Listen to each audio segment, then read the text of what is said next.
பாடல் 19 முதல் வரி. நானென்று எழுமீடம் ஏதென நாட உள். அடுத்த வரி. நான் தலை சாயும் என்று உந்தி பெற. அடுத்த வரி. ஞான விசாரம் இது உந்தி பெற.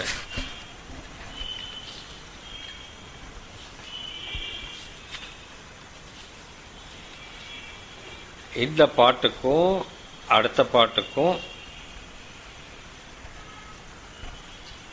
நான் விளக்கங்கள் எதுவும் தரப்போறதில்லை. நேரடியாக அர்த்தம் மாத்திரம் சொல்லிட்டு போறேன்.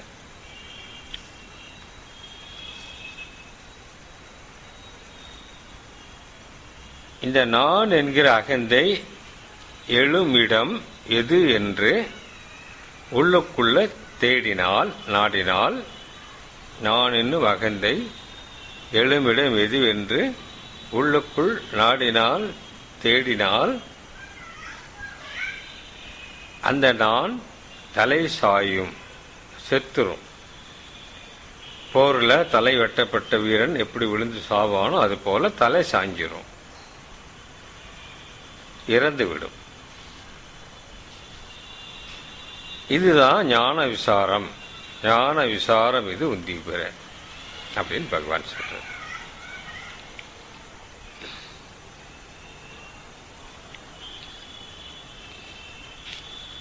இருபதாவது பாட்டில் நான் ஒன்றும் தானத்து. நான் ஒன்றுனா ஒன்றும், நான் ஒன்றும் தானத்து. தானத்துனா ஸ்தானம், இருப்பிடம், இடம். நான் ஒன்று தானத்து நான் நான் என்று எழும் என்று அது.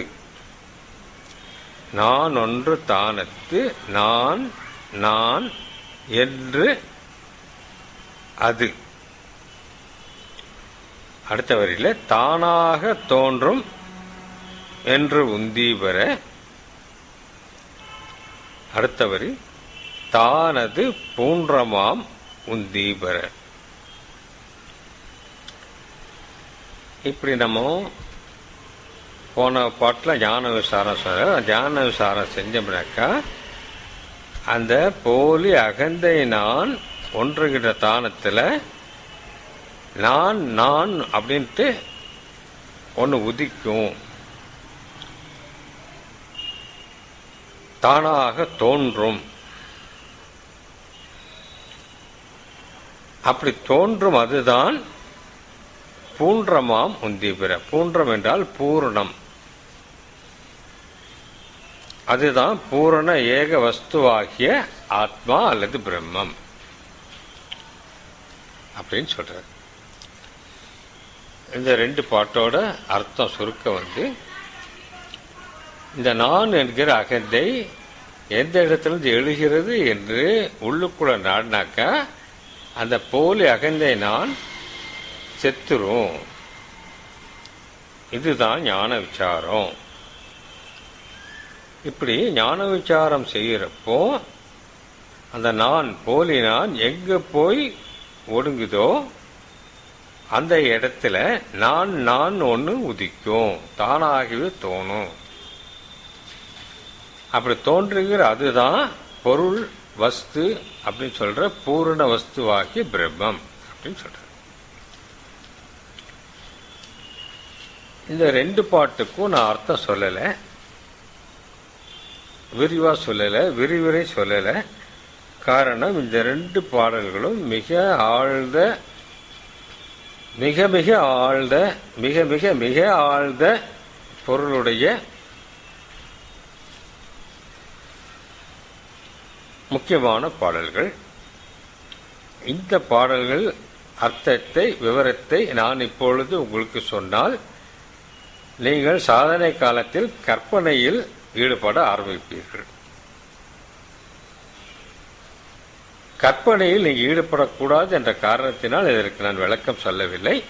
நீங்கள் சாதனை செய்து அந்த பக்குவத்திற்கு வரும்போது இது விவரத்தையும் இதோட சூஷ்மத்தையும் நான் உங்களுக்கு விளக்கமாக தனிப்பட்ட நபர்களுக்கு தனிப்பட்ட முறையில் சொல்வேன். பொதுவாக பேச வேண்டாம் என்று தவிர்த்து விடுகிறேன்.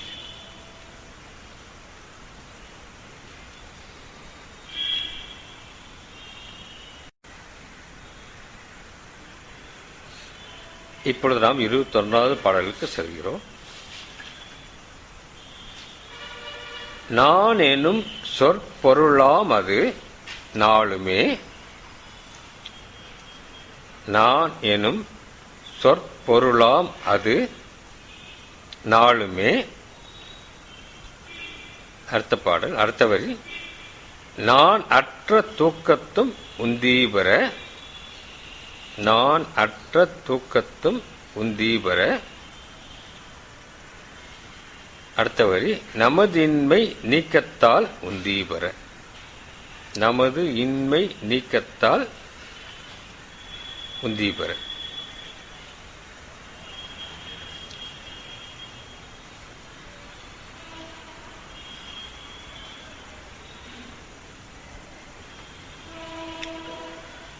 நான் எனும் சொற்பொருளாவது, இங்கே சொல்லப்படும் நான் ஆத்மாவை குறிக்கிறது.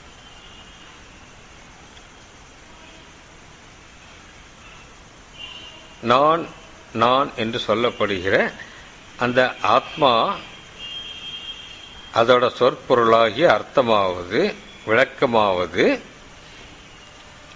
நாளுமே, டெய்லியுமே, எவரிடே, நானற்ற தூக்கத்தும் உந்திபெற. நான் இல்லாத இந்த நான் இரண்டாவது வரையில் வரும் நான் அகந்தை நானே குறிப்பது. ஃபர்ஸ்ட் வரையில் வரும் நான் ஆத்மா நானே குறிப்பது. இரண்டாவது வரையில் வரும் நான் அகந்தை நானே குறிப்பது.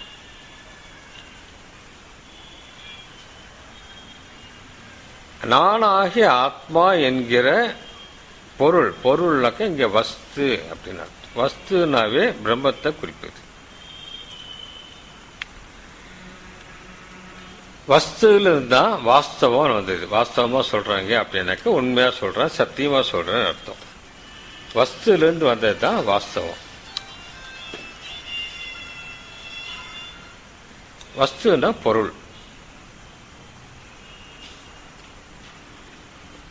ஏன் அதுக்கு வஸ்து பொருள் பேர் வச்சாங்கன்னா, இருக்கக்கூடிய ஒரே பொருள், ஒரே வஸ்து, ஒரே விஷயம், அது மட்டுமே.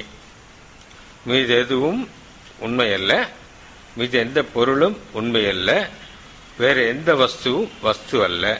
இருக்கும் ஏக வஸ்து ஆத்மாவே. ஆத்மாவை கண்ணியமாக வேற எந்த வஸ்துவும் கிடையாது. வேற வஸ்து இருக்கிற மாதிரி தோன்றினாலும் அது பொய். அதனால ஆத்மாவுக்கு பொருள் அப்படின்னு இன்னொரு அர்த்தம், இன்னொரு பேரு வஸ்துன்றது. அதுதான் வஸ்து என்றால் பொருள். நான் என்னும் சொற்பொருளாவது நாளுமே. ஆத்மா என்கிற வஸ்துவானது டெய்லியுமே நிதம் ஒவ்வொரு நாளுமே நானற்ற தூக்கத்தும் உந்திபெற. நான் இல்லாத அகந்தை, நான் இல்லாத தூக்கத்திலும், அகந்தை நான் இல்லாத தூக்கத்திலும் நமதின்மை நீக்கத்தால் உந்திபெற. இது என்ன நமதின்மை நீக்கத்தால்?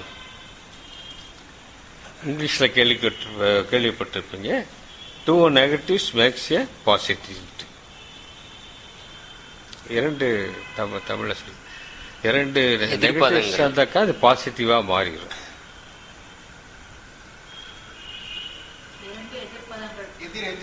ரெண்டு மைனஸ் சேர்ந்தா பிளஸ். எப்படி அது எப்படி புரிஞ்சுக்கிட்டீங்கல்ல? அது மாதிரி நமது இன்மை நீக்கத்தை, இன்மை அப்படின்ற நெகட்டிவ், நீக்கம்ன்றது நெகட்டிவ். ரெண்டையும் நீக்கிட்ட 2 நெகட்டிவ் சேர்ந்து நமது அப்படின்னு பாசிட்டிவா முடிஞ்சிருது. நமது இன்மை நீக்கத்தால்னாக்கா நாம் இருக்கிறோம்னு அர்த்தம். நமது இன்மை நீக்கப்பட்டுட்டதுனால நாம் இருக்கிறோம்னு அர்த்தம். இப்ப என்னதான் பகவான் சொல்ல வர்றாரு?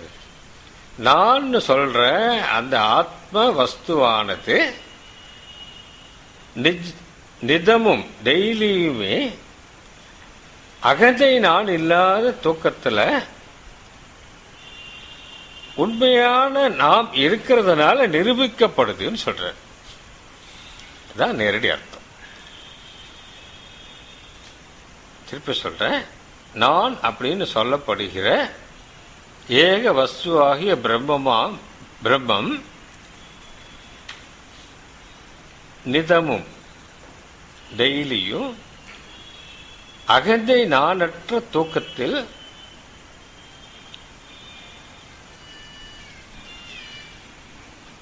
இருப்பதால் அது உறுதி செய்யப்படுகிறது. இது அர்த்தம்.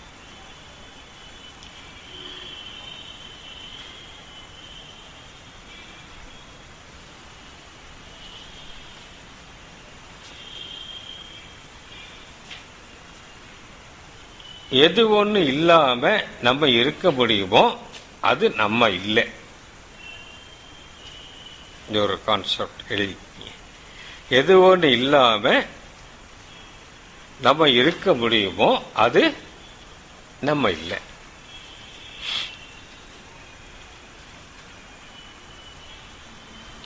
பேசிக் டிக்டம்.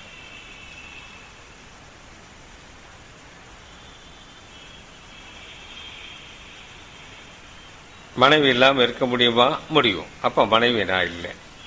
மக்கள் இல்லாமல் இருக்க முடியுமா? முடியும். அப்போ மக்கள் நான் இல்லை.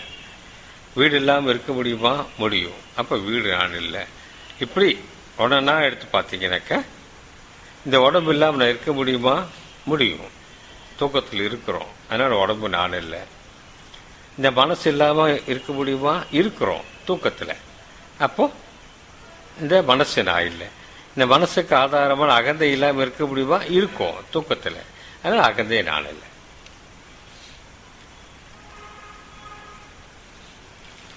இதெல்லாம் இல்லாம நம்மளால இருக்க முடியுது தூக்கத்தில். மனைவி, மக்கள், பணம், பதவி, பவிஷு, அந்தஸ்து, நாம் கும்பிடும் தெய்வங்கள், நம்ம உயிருக்கு உயிராக நினைச்சிட்டு இருக்கிற இந்த உடம்பு, இந்த உடம்பை ஆட்டி படிக்கிற மனது, அதற்கு ஆதாரமான நானுன்னு அகந்தை, இது எதுவுமே இல்லாம தூக்கத்தில் இருக்கும், இருக்க முடியுது. அப்படி இருக்கிறது நம்ம யாரும் பயப்படலை. அப்போ விழிப்பில் பார்த்து ஏன் பயந்துக்கிறேன்னு பகவான் கேட்கிறேன். தூக்கத்தில் இதெல்லாம் இல்லாம இருக்கிறதுக்காக தான் பெட்டெல்லாம் தடையிது நீட்டாக பண்ணி தலைகணி வச்சு கொசுவை கட்டி ஃபேனை போட்டு ஏசியை போட்டு என்னென்னமோ செஞ்சு ரெடி பண்ணி படுத்து தூங்கணும். தூங்கின அடுத்த செகண்ட் உடம்புல ட்ரெஸ் இருக்கான்னு கூட தெரியல. அவ்வளோ ரெடி பண்ணதெல்லாம் வேஸ்ட்டு. எத்தனை கொசு கிடைச்சாலும் தெரியல.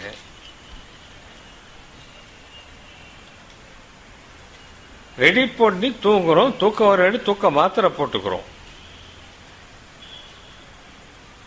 எப்படியா தூங்கணும்? ஒரு ராஜாவுக்கு அத்தனை போக வஸ்துகளையும் பக்கத்தில் வச்சா கூட ஏதோ ஓரளவுக்கு அனுபவிப்பான். அதுக்கப்புறம் எல்லாம் ஆளை உடுங்கப்பான்னு படுத்து தூங்கிடுவோம். எந்த ultimate happiness lies in sleep. ஒரு மனிதனுக்கு உண்மையான நிம்மதி தூக்கத்தில் தான் இருக்கு. ஏன்னா தூக்கத்தில் ஒண்ணுமே இல்லை. ஒண்ணுமே இல்லைன்னா தான் நிம்மதியா இருக்கு. முழிச்சா எல்லாம் வந்துடுது. எல்லாம் வந்தாக்கா எல்லா அவசியம் வந்துடுது. சில விஷயங்கள் நான் சொன்னதே திரும்ப திரும்ப சொன்னா கூட நீங்க கேட்டுக்கீங்க. ஏன்னா நீங்க எழுதுறத மனனம் பண்றீங்களோ இல்லையோ, இப்ப நான் திருப்பி திருப்பி சொல்றப்போ அது மனனம் ஆகிற மாதிரி ஆகும். அதனால திருப்பி திருப்பி சொன்னா கூட போர் அடிக்காம கேட்டுக்குங்க. கேட்டுக்கிட்டு திருப்பி ஆசைப்படுங்க. ஏன்னா சிரவணம் பண்ணி புண்ணியம் இல்லை, மனனம் பண்ணணும். மனனம் பண்ணி மாத்திரம் புண்ணியம் இல்லை, அதை நிதித்தியாசனம் பண்ணணும். அப்ப தூக்கத்தில் எதுவுமே இல்லைன்றப்போ தான் நிம்மதியா இருக்கும். விழிப்புல எல்லாம் இருக்கு, ஆனா நிம்மதி போச்சு. நமக்கு என்ன வேணும்? இப்போ நிம்மதி வேணும். அந்த தூக்கத்துல நான் என்கிற அகந்தை காணாமல் போய்விடுகிறது. அதான் இங்க பகவான் சொல்ற. நான் அகந்த காணாம போச்சுனாக்கா நான் இல்லாமல் போயிட்டேனா? யாரை வேணா கேட்டு பாருங்க. தூக்கத்தில் இருந்தே இல்லையாப்பா அப்படின்னு கேட்டு பாருங்க. இருந்தேனே. உங்களுக்கு யாராவது சந்தேகம் இருக்க? ஸோ தூக்கத்தில் நான் இருந்தேன். விழிக்கிறப்ப நான் இருக்கிறேன்னா? இருக்கேன்.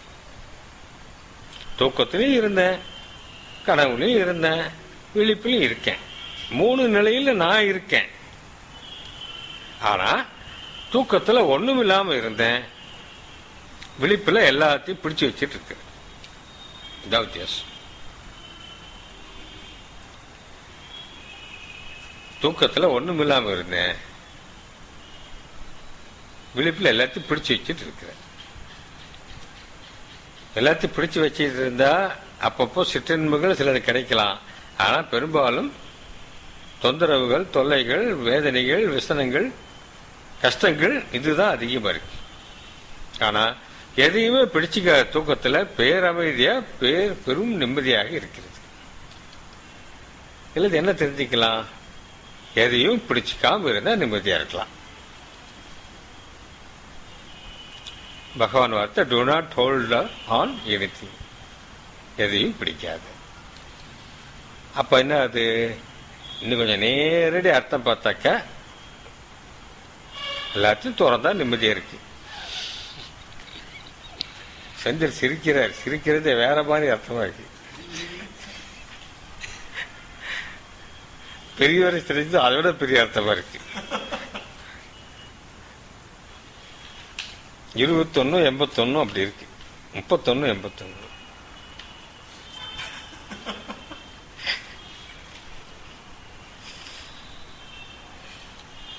எல்லாத்தையும் திறந்துட்டா நிம்மதியா இருக்கு.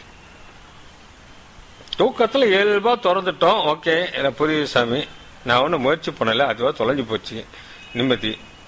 பகல எல்லாம் தெரியுது, எப்படி திறக்கிறது?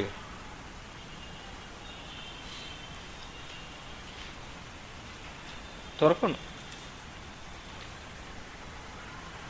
ஆசையை எடுத்துட்டா எல்லாம் சரியாயிடுச்சு.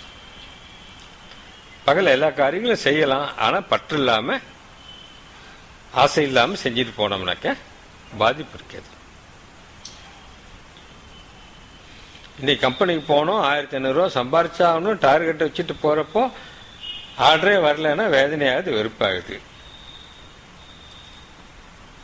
எதிர்பார்க்காம போனோம், 500 வந்துச்சா ரைட்டு, 1000 வந்துச்சா ரைட்டு, 10,000 வந்துச்சா ரைட்டு அப்படின்னு போன ஆட்டிடியூட்ல போனீங்கன்னா பிரச்சனை இல்லை. பற்றற்ற நிலையில் என்ன ஆகுதுன்னு கேட்டீங்கன்னா பந்தம் இல்லாமல் போகிறது. பந்தமற்ற நிலையில் என்ன ஆகுதுன்னு கேட்டீங்கன்னா எதிர்பார்ப்பு இல்லாமல் போகிறது. எதிர்பார்ப்பு இல்லாத நிலையில் என்ன ஆகுதுன்னு கேட்டீங்கன்னாக்கா ஏமாற்றம் இல்லாமல் போகிறது. ஏமாற்றம் இல்லாத நிலையில் என்ன ஆகுதுன்னு கேட்டீங்கன்னா ஆனந்தமாவே எழுதிட்டு இருப்போம். புரியுதுங்களா? அப்போ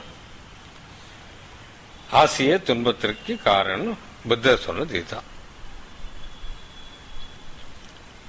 திறக்கணும். பிசிக்கலா திறக்க முடியாட்டி மென்டலா திறக்கணும். சூழ்நிலையை மாத்துறது நம்ம கையில் இல்லை. காட்டுக்கு ஓடணும்னா ஓடிட முடியாது. காவி கட்டினா கூட நாட்டில் இருக்கணும், நாட்டில் தான் இருக்கணும். வீட்டில் இருக்கணும்னா வீட்டில் தான் இருக்கணும். காவி கட்டிட்டு காட்டுக்கு ஓடினாலும் அங்கேயும் மனசு பின்னாடியே வரும். இங்கே பொண்டாட்டிக்கு பயப்படுவோம், அங்கே புலிக்கு பயப்படுவோம். அவ்வளோதான் வித்தியாசம்.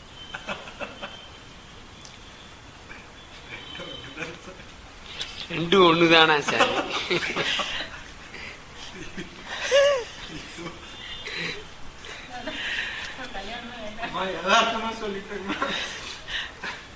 அவனு அனுபவப்படல, நான் சொல்றேன்.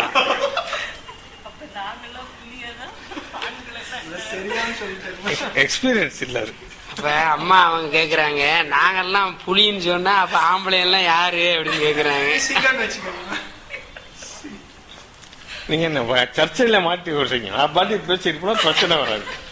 நீங்க குறுக்கில் பேசி பிரச்சனை உண்டாக்குறீங்க. இப்ப மகளிரையும் தனியா ஆரம்பிச்சிருவாங்க. நான் என்ன செய்யட்டப்போ பார்க்கும்போது புரிஞ்சுட்டேன் சாமி, தப்ப உணர்ந்துட்டேன் சாமி.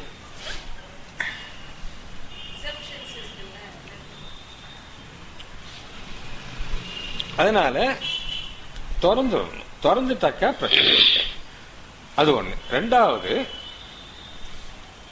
நான் அப்படின்ற உணர்வு தூக்கத்துல இருந்தது. ஏன்னா அடுத்த நாள் காலையில நினைச்சு நான் நல்லா தூங்குனேன்னு சொல்றோம். அது சொல்லணும்.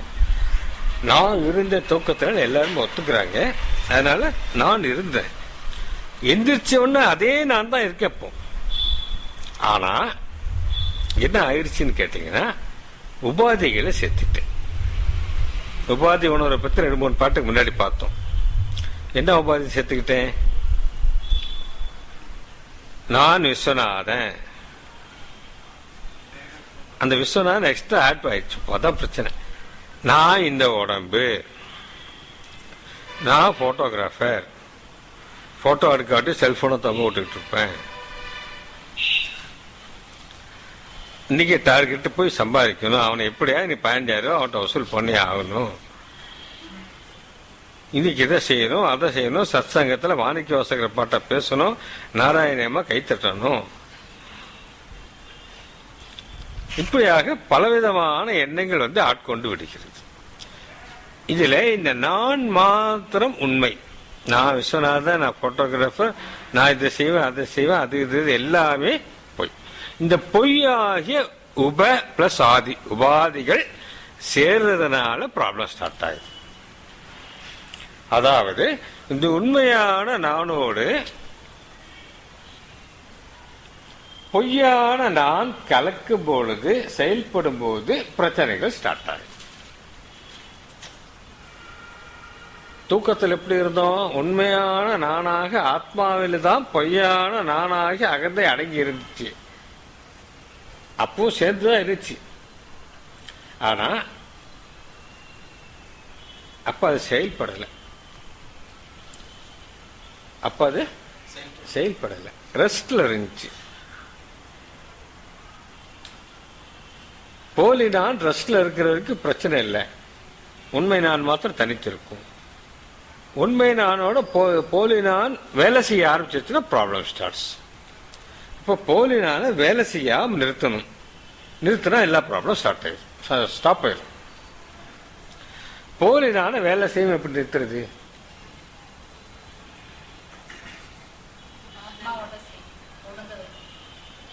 ஆத்மாவோட ஒடுங்க வைக்கணும். எப்படி?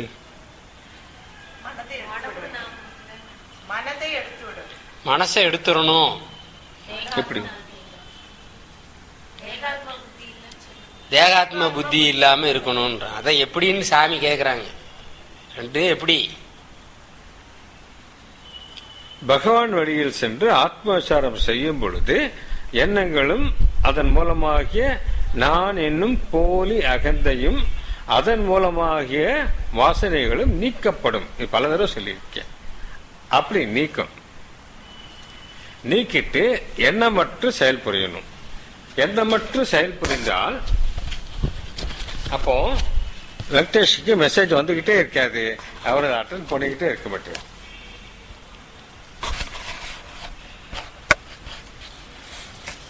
அவருக்கு எண்ணமெல்லாம் மெசேஜில் இருக்கு, மெசேஜ் வந்துடும்.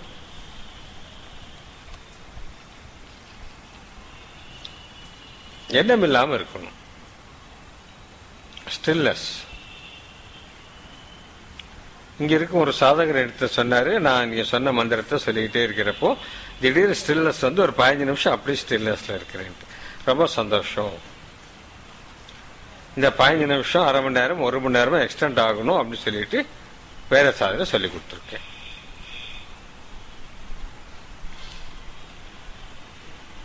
எண்ணம் இல்லாம இருக்கணும். எண்ணம் இல்லாம இருந்தாக்க வேலைகள் தானே நடக்கும். அவன் எண்ணமில்லாமல் வேலைகள் செஞ்சிட்டு இருக்கிறான். வேலைகள் செய்து கொண்டிருப்பதால் விழித்துக் கொண்டிருக்கிறான். எண்ணங்கள் இல்லாமல் இருப்பதால் தூங்கிக் கொண்டிருக்கிறான். நான் தூங்கிக்கிட்டே வேலை செய்யறான்.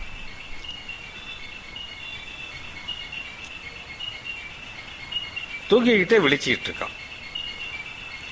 இதுக்குதான் சமஸ்கிருதத்தில் ஜாக்கிரத் சுஷுப்தின்னு. ஜாக்கிரத்னா விழிப்பு நிலை, சுஷுப்தினா தூக்க நிலை. அவன் முழிச்சுக்கிட்டு தூங்கிட்டு இருக்கான், பகவான் மாதிரி. தமிழ்ல தூங்காமல் தூங்குவது. அவன் தூங்கலை. ஏன்னாக்கா ஏங்கிட்டு இருக்கான். ஆனால் தூங்கிட்டு இருக்கான். எப்படின்னா அவனுக்கு எண்ணமே இல்லை,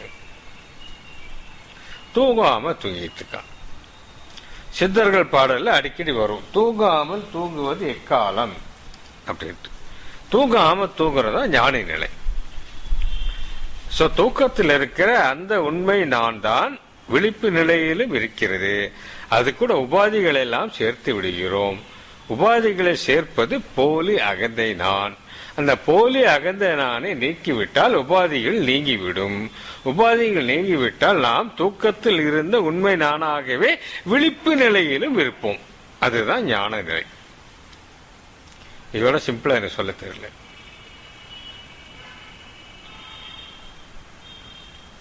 இதான் பகவான் சொல்றாரு.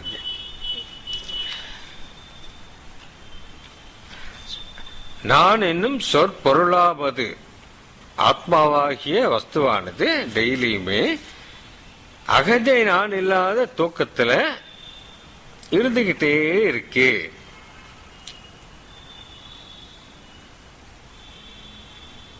நமது இன்ப நீக்கத்தால் உந்தி வர நம்மளோட இருப்புனால அதை நம்ம உறுதிப்படுத்திக்கிறோம்.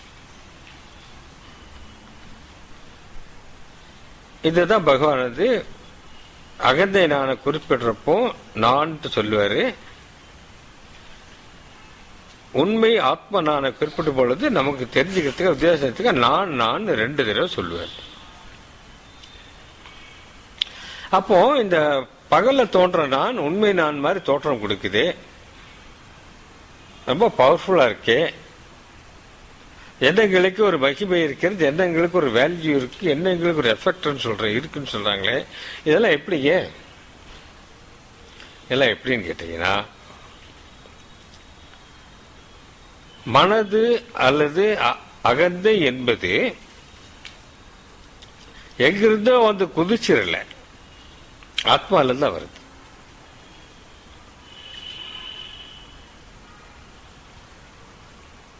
அதனாலதான் பகவான் மாயையும் பிரம்மமே, மாயையும் ஞானமே, பிரம்மத்துல தானே மாயை வந்துச்சுன்னு கேட்கிறார். அது மாத்திரம் எங்கேயோ தனியாக இருந்து கூச்சிடல. ஆத்மாவின் பிரதிபலிக்கப்பட்ட ஒளியே அகந்தை. தி ரிஃப்ளெக்டட் லைட் ஆஃப் பிரம்மம் இஸ் தி ஈகோ.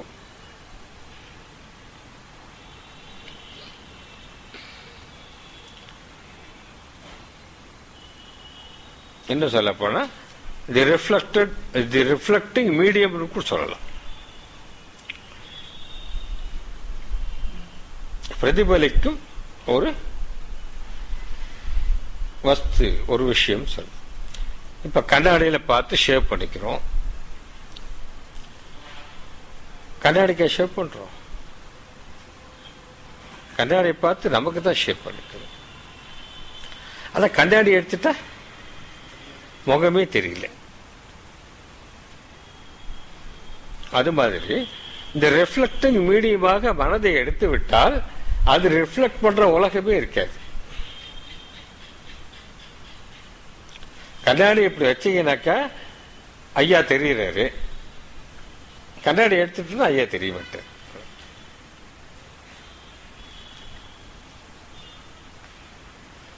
மனது தான் உலகத்தை பிரதிபலித்து காட்டுது. அந்த கண்ணாடியை எடுத்துட்டா கனெக்ஷன் கட் ஆயிடும், ரிஃப்ளெக்ஷன் வராது. எப்படிதான் ரிஃப்ளெக்ஷன் தான், அது பொய் தான், போலி தான். பிரதிபலிப்பு பொய் தானே. பிரதிபலிப்புக்கு ஷேவ் பண்ண முடியாது இல்ல. அந்த பிரதிபலிப்பை எடுத்துட்டா என்ன இருக்கும்? அது பிரதிபலிக்கிற எதுவுமே இருக்காது, பிரபஞ்சமே இருக்காது, நட்சத்திர சூரிய சந்திரர்களே இருக்காது, எதுவுமே இருக்காது, இந்த உடம்பே இருக்காது. அப்ப என்னாச்சு? ரிஃப்ளெக்ட் பண்றதுக்கு ஒண்ணும் இல்லாததுனால அது எப்படி இருக்கும்? சுத்த சத்துவ மனசா இருக்கும். அதனாலதான் மனசு வெளிமுகப்பட்டு போனா அது அனாத்மா, அதே மனசு உள்முகப்பட்டு போனா அதுதான் ஆத்மா.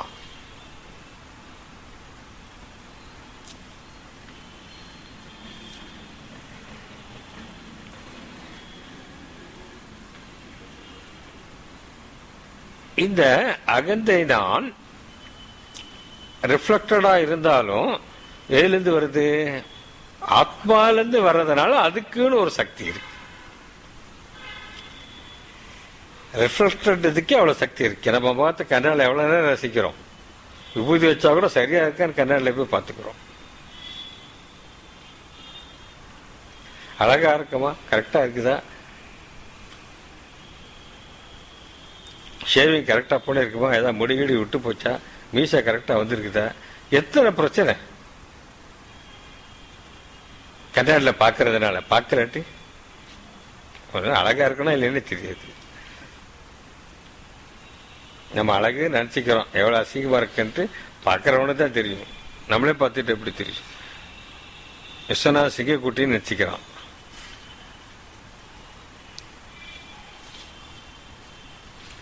ஆத்மாவிலிருந்து பிரதிபலிக்கப்பட்டதால் அவ்வளவு சக்தி வாய்ந்ததாக இருக்கிறது. ரிஃப்ளெக்டட் லைட்டுக்கே இவ்வளவு சக்தி இருக்கும்னாக்கா ஒரிஜினல் லைட்டுக்கு எவ்வளவு சக்தி இருக்கும்?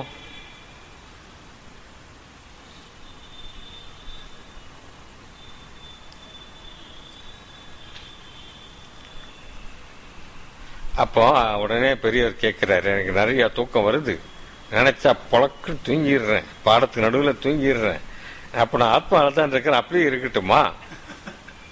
அப்படி இருந்தா முக்தி அடைஞ்சிடலாமா?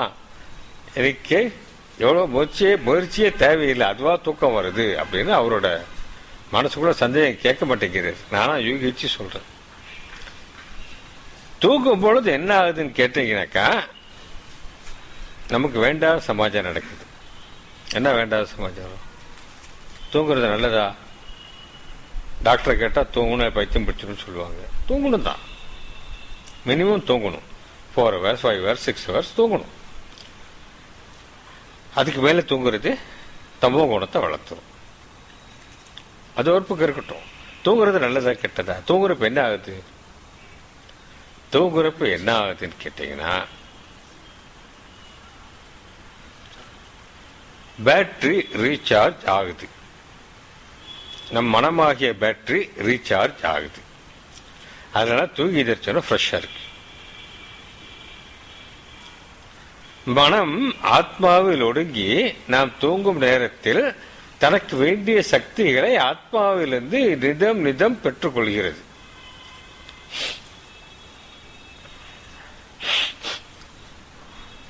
டெய்லி தூக்கத்துல மனசு ஆத்மாவில போய் ஒடுங்கி தனக்கு வேண்டிய சக்திகளை சார்ஜ் பண்ணிட்டு பெற்றுக்கொண்டு பகலில் இயங்குகிறது. சார்ஜ் ஆன பேட்டரி எப்படி இருக்கும்? பவர்ஃபுல்லா தான் இருக்கும். அப்ப பகல்ல மனசு பவர்ஃபுல்லா இருக்குமா, வீக்கா இருக்குமா? பவர்ஃபுல்லா இருக்கும். மனசு பவர்ஃபுல்லா இருந்தா என்ன ஆகும்? அமெரிக்காவுக்கும் ஆஸ்திரேலியாவுக்கும் இந்தியாவுக்கும் சுத்தி சுத்தி ஓடும். ஒரு செகண்ட் ஒரு இடத்துல நிக்காது. எலக்ட்ரிசிட்டி போர்டில் கரண்ட் ஓடுற மாதிரி ஓடும். ஐயாக்கு எடுத்தேன்னா எலக்ட்ரிசிட்டி போர்டு எடுத்துக்கிட்டேன், மீட்டர் சுத்துற மாதிரி சுத்திக்கிட்டே இருக்கும், நிக்காது. Mind becomes powerful because it gets recharge during sleep. அதனாலதான் தூக்கத்தை சாதகர்கள் குறைக்கணும்னு சொல்றது.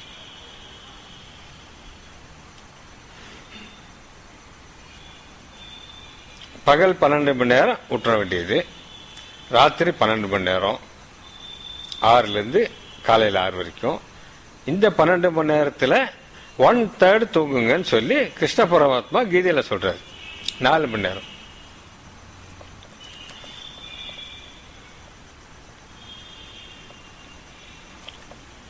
அந்த 4 மணி நேரம் கூட நடு பீரியட், ஒரு 10லேருந்து 2 மணி வரைக்கும் அப்ராக்சிமேட்டா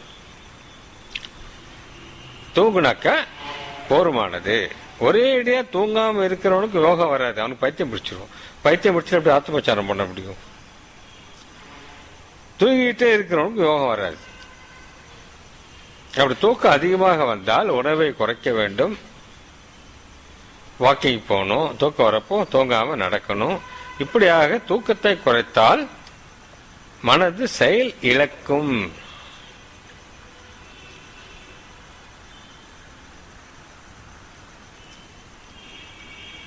அதையே புரட்டி போட்டா மனசு செயல் இழந்தால் தூக்கம் குறையும்.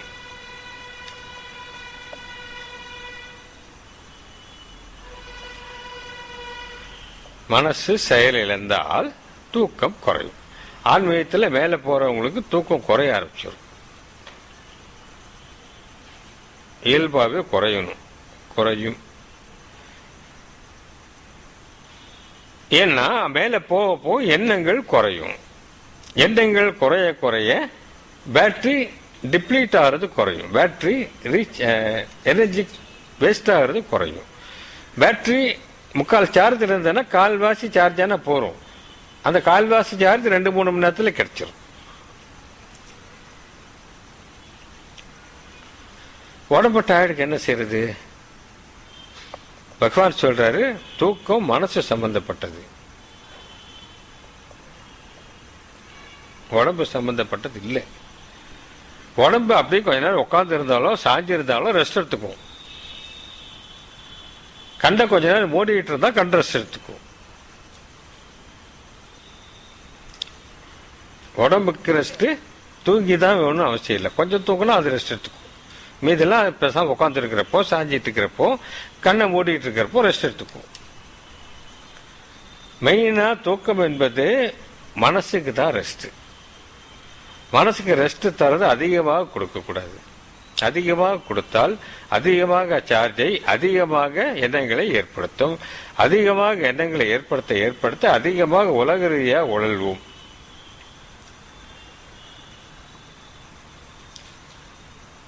இந்த தூக்கம் வந்ததுனால இதை சொல்ல வேண்டிய பாயிண்ட் தான் சொல்றேன். இப்போ இந்த நான் இல்லாத தூக்கத்துல ஆத்மா இருந்தது. நான் இருக்கும் விழிப்பு நிலையிலும் ஆத்மா இருக்கிறது. 2 நிலைகளிலும் நான் இருக்கிறேன். தூக்கத்தில் உபாதி உணர்வு இல்லாமல் இருக்கிறேன். விழிப்பு நிலையில் உபாதி உணர்வோடு இருக்கிறேன். இந்த உபாதி உணர்வை எடுத்து விட வேண்டும்.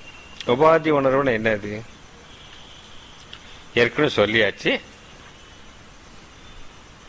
சுருக்கமாக சொல்றேன். உபாதி உணர்வுன்னா நான் வெறும் அல்ப சக்தன், பகவான் கடவுள் பெரிய சக்தி, நான் சின்ன சக்தி, அவர் என்ன வேணா செய்வாரு, என்னால் கொஞ்சம் தான் செய்ய முடியும், எனக்கு அவ்வளோ சக்தி கிடையாது. இப்படி நம்மளே குறுக்கிக்கிறது, சுருக்கி கொள்வது.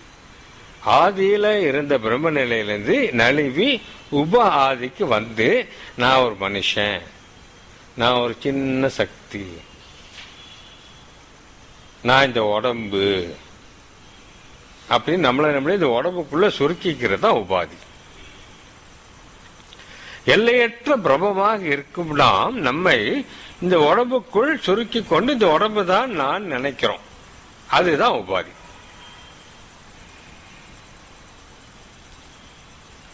எல்லையற்ற பிரம்மமாகிய நாம் இந்த உடம்புக்குள் நம்மை சுருக்கி கொண்டு இந்த உடம்பு தான் நான் என்று நினைக்கிறோம். அதுதான் உபாதி. இந்த உபாதியை நாம் எடுத்து விட்டால் நம்ம எப்படி இருப்போம்? ஆத்மாவாக இருப்போம், பிரம்மமாக இருப்போம், கடவுளாக இருப்போம்.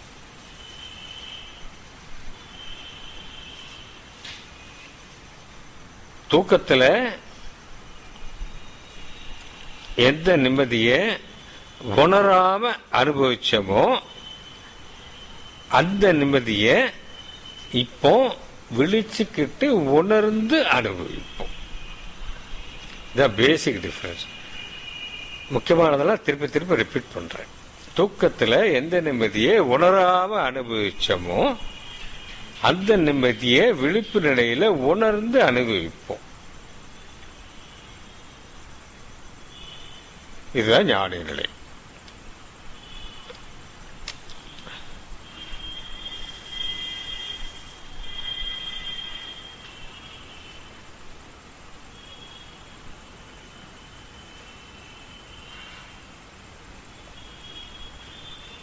இல்லை, இன்னும் ஒரு பாயிண்ட் சொல்லிட்டு இந்த பாட்டை நிறைவு பண்ணுவோம்.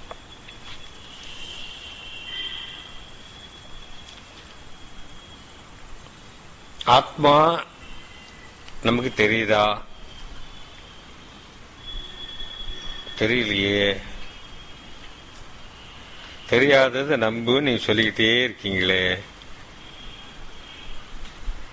உடம்பு, உலகம், பொண்டாட்டி, பிள்ளைங்க, பணம், சொத்தெல்லாம் தெரியுது. தெரியறதெல்லாம் நம்பாதேன்னு சொல்றீங்களே.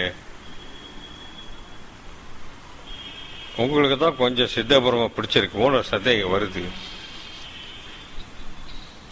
நீங்க ஃபாலோ பண்ற உங்க குரு ரமண மகரிஷி அப்படிப்பட்டவர்.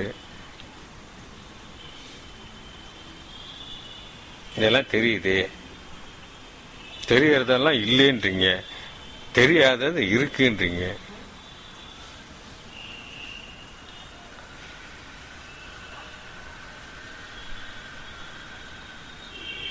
அதான் கொஞ்ச நேரத்துக்கு முன்னாடி சொன்னேன். சூக்ஷ்மமானது உருவம் இல்லாம தெரியாம அருவமா மறைஞ்சு கிடக்கும். ஸ்தூலமானது வெளியே தெரிஞ்சுக்கிட்டு இருக்கும். ஸ்தூலத்தை விட்டீங்கன்னா சூக்ஷ்மம் தெரியும்.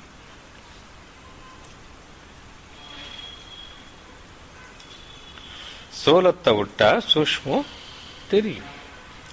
சூலத்தை இந்த உடம்பு சூலமாகி இந்த உடம்பை பிடிச்சிட்டு இருக்க வரைக்கும் சூக்ஷ்மம் உங்களுக்கு புலப்படாது.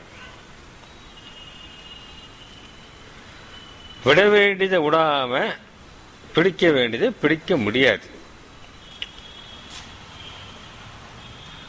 அப்போ இது ஃபுல்லா விட்டாதான் அது தெரியுமா, இது போனாதான் அது தெரியுமா அப்படின்னா எஸ்ன்னு சொல்லலாம், நோன்னு சொல்லலாம். எப்படி எஸ்ன்னு சொல்றதுனாக்க, இந்த அஞ்ஞானத்தை, தேகாத்ம புத்தியை, மனதை விட்டால்தான் ஆத்மா தெரியும்.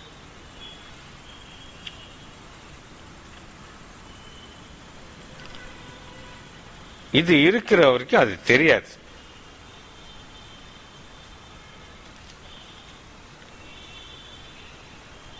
நம்ம ஆத்ம விசாரம் பண்ணி பகவான் வழியை பின்பற்றி ஆத்மாவை உணர்ந்து விட்டால் இது எதுவும் தெரியாது.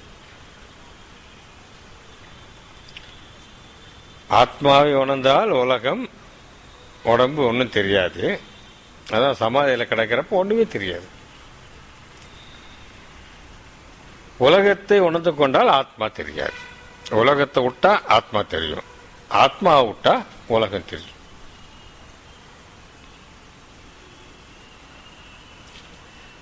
கயிறை விட்டா பாம்பு தெரியும், பாம்பை விட்டா கயிறு தெரியும். எதை விடணும்?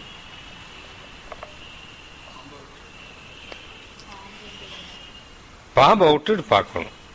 அது பார்க்கறதுக்காக தான் பகவான் எல்லாருக்கும் தூக்கத்தை கொடுத்திருக்கார். எல்லாமே இல்லாத நிலையில நீ இருந்த இல்லையா? இந்த கேள்விதான் $1 மில்லியன் கொஸ்டின். அப்ப நீ யார்? எல்லாம் எதுவுமே இல்லாத நிலையில நீ இருந்த இல்ல, அப்ப நீ யார்? இதுதான் ஒரே சாட்சி. டெய்லி டெய்லி இந்த சாட்சி நம்ம காட்டப்படுகிறது. எதுவும் இல்லாத தூக்கத்தில் நீ இருந்த இல்லை, அப்ப நீ யார்? இதுக்கு பதில் சொல்லு. அப்ப ஆத்மா இருக்கா இல்லைன்னு தெரிஞ்சிடும்.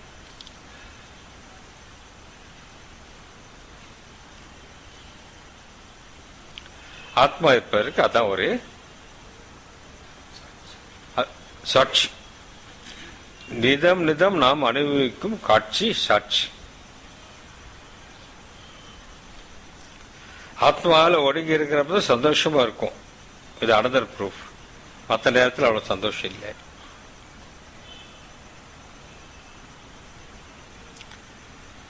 மகாசாமி வாக்கில் சொன்னா, ஒன்று சொன்னா நம்பி செஞ்சா பலன் தெரியும், பலன் தெரியாட்டி விட்டுறலாம். நம்பவும் மாட்டேன், செஞ்சு பார்க்க மாட்டேன்னு ஒன்றும் செய்ய முடியாது. கண்டவர் விண்டிலர், விண்டவர் கண்டிலர். பார்த்தவன் சொல்லல, சொன்னவன் பார்க்கல. மனதை கடந்த நிலையை மனதில் பிடித்து விளக்கி அதை நான் புரிந்துக்கிறேன்னு இன்னொருத்த மனசை வச்சுட்டு சொன்னா எப்படி செய்ய முடியும்? எப்படி செய்ய முடியும்? அது மனதை கடந்த நிலை. மனதை விட்டுட்டு போனாதான் அதை பிடிக்க முடியும். அதை மனசுல புரிஞ்சுக்கிட்டு நீ சொல்லு, நான் மனசுல புரிஞ்சுக்கிறேன்னா இது சாத்தியமில்லாத விஷயம்.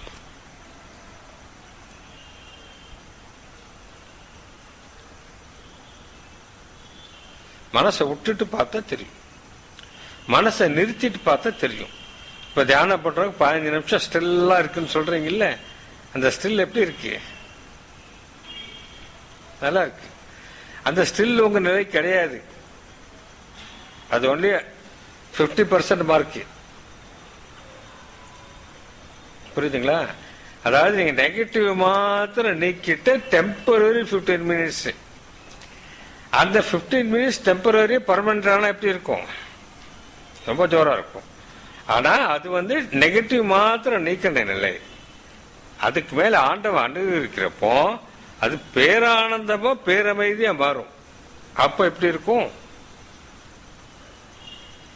இது வியாபாரத்தில் நஷ்டத்தை மாத்திரம் நீக்கிற நிலை தான் இப்ப நீங்க அனுபவிச்சுட்டு இருக்கிறது. அதுவும் டெம்பரரியா. இது பர்மனண்டானா எப்படி இருக்கும்? இதுக்கு மேல பகவான் போனஸ் மேல போனஸ் மேல போனஸ் பல கோடி மடங்கு நிம்மதியும் பேரமைதியும் கொடுத்தா எப்படி இருக்கும்? அதுதான் ஞானி நிலை. அதுக்கு தான் சாம்பிள் காட்டுறது. இது பண்ணி பாருங்க, ரிசல்ட் வரும். பண்ணி பார்த்து ரிசல்ட் சொல்றப்போ ரிசல்ட் சொல்றவங்களோட நான் சந்தோஷப்படுறேன். பரவாயில்ல, ஒரு டேஸ்ட் கிடைச்சிட்டா விட மாட்டாங்க. டேஸ்ட் கிடைக்கிற வரைக்கும் தான் கஷ்டம். டேஸ்ட் கிடைச்சிட்டா விட மாட்டாங்க. இப்போ டிவி பார்க்குறோம். டிவியில் ரஜினிகாந்த் நடிகர்கள் பேர்ல எனக்கு தெரியாது, எல்லாரும் வர்றாங்க. நெருப்பு பிடிச்சி எரியுது, தண்ணி மழை பெய்யுது, இரண்டும் ஆகுது. டிவி தான் நினையுதா? டிவி எரியுதா? நம்ம டிவியில் நடக்கிறத மாத்திரம் பார்த்துக்கிட்டு இருக்கோம். அந்த பேக்ரவுண்ட் ஸ்கிரீனை யாரா பார்க்குறோமா? ஸ்கிரீன் பிக்சர் வருமா? பிக்சர் இல்லாமல் ஸ்கிரீன் இருக்கும். ஸ்கிரீன் இல்லாமல் பிக்சர் வருமா? நம்ம ஸ்கிரீனை விட்டுறோம், பிக்சரை பிடிச்சிக்கிறோம். என்னமா ரஜினிகாந்த் குத்துனாருன்ட்டு.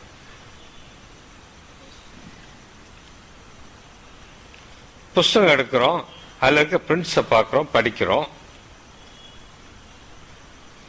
பேப்பர் யாரா பார்க்கிறோமா?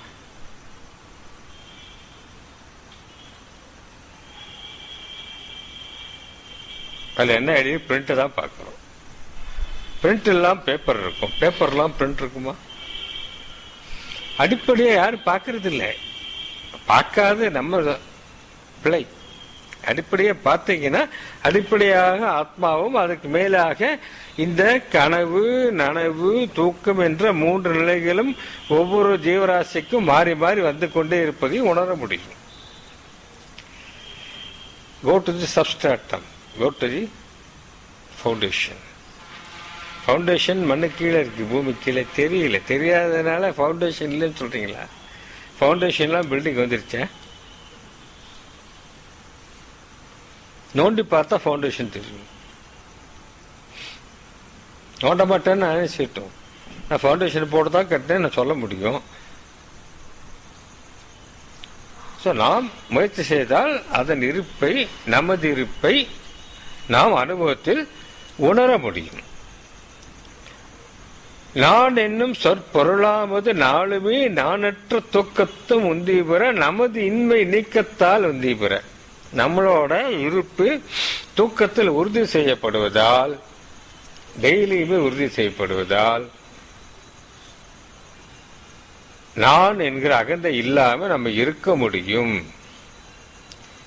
அப்படின்றது பகவானியில ப்ரூவ் பண்றது.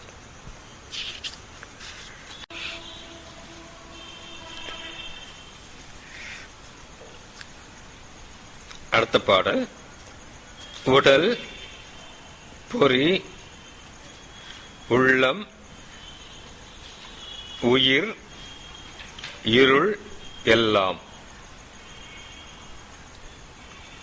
உடல், பொறி, உள்ளம், உயிர், இருள் எல்லாம். அடுத்த வரி சடம். சடம்னா ஜடம். அசத்தானதால் சடம் அசத்தானதால் ஒந்தீபர. அடுத்த வரி சத்தான நானல்ல ஒந்தீபர. சத்தான நானல்ல ஒந்தீபர.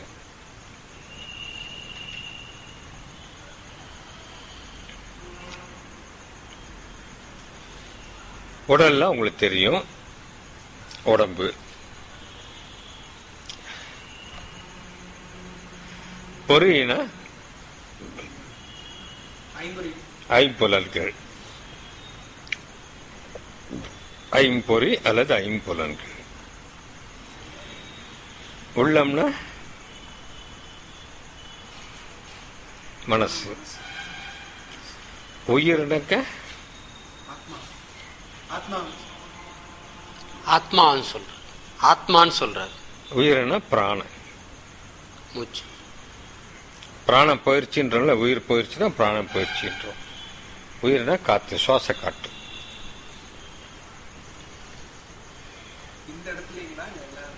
எல்லா இடத்துலயுமே. இருள், இருள்னா இருள்னா அஞ்ஞானம். அஞ்ஞானம்.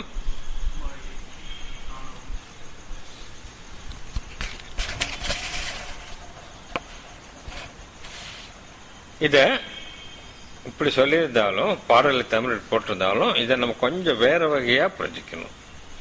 எப்படி புரிஞ்சுக்கணும்? முதல்ல உடல் எடுத்துக்கோங்க. உடல்னாக்கா இங்க சொல்லப்படுவது அன்னமய கோஷத்தை குறிப்பிடுறார். உடம்பானது அன்னத்தால், உணவால் ஏற்பட்டு உணவால் வாழ்ந்து உணவு இல்லாதப்போ மரித்து விடுகிறது.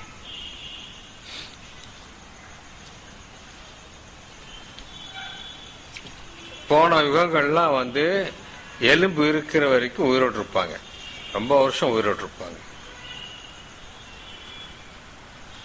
அதுதான் போன யுகங்கள்ல. இப்ப கலியுகத்துல சாப்பாடு இல்லைன்னு செத்துருவாங்க.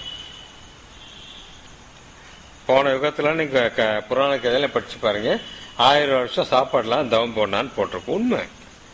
அவங்கள சாப்பாடு சாப்பிட்டு உயிர் இருக்குன்னு அவசியம் இல்லை, பிராணவாயிலே உயிர் இருப்பாங்க. இப்போ கூட சில வருஷங்கள் முன்னாடி ரிப்போர்ட் ஆச்சு, 23 வருஷம் ஒரு அம்மா நார்த் இந்தியாவில் சாப்பிடாமலே இருக்காங்க. பிராணத்தை சுவாசிச்சுட்டே அந்திலே உயிர் வாழ்வாங்க. சன்னியாசிகள் விதையை கூட சாப்பிடக்கூடாது, அவ்வளவு அகிம்சை அவங்க பாராட்டணும். விதையை சாப்பிட்டா அது முளைக்கக்கூடிய சாப்பிட்டதுனால ஜீவஹிம்சை போச்சு. இன்னும் ரொம்ப தீவிரமா சன்னியாசியாளர்கள் என்ன செய்வாங்கன்னு கேட்டீங்கன்னாக்க, இலையை கூட பொறிச்சு சாப்பிட மாட்டாங்க. ஸ்டூலோட ஏற்பாடு டார்ச்சர் இருக்கு. இலையை கூட சாப்பிட மாட்டாங்க, இலையை கூட பொறிக்க கூடாது. அதுவா பழுத்து விழுகிற இலையை பொறுக்கி சாப்பிடுவாங்க. அந்த அளவுக்கு அகிம்சை பாராட்டுவார்.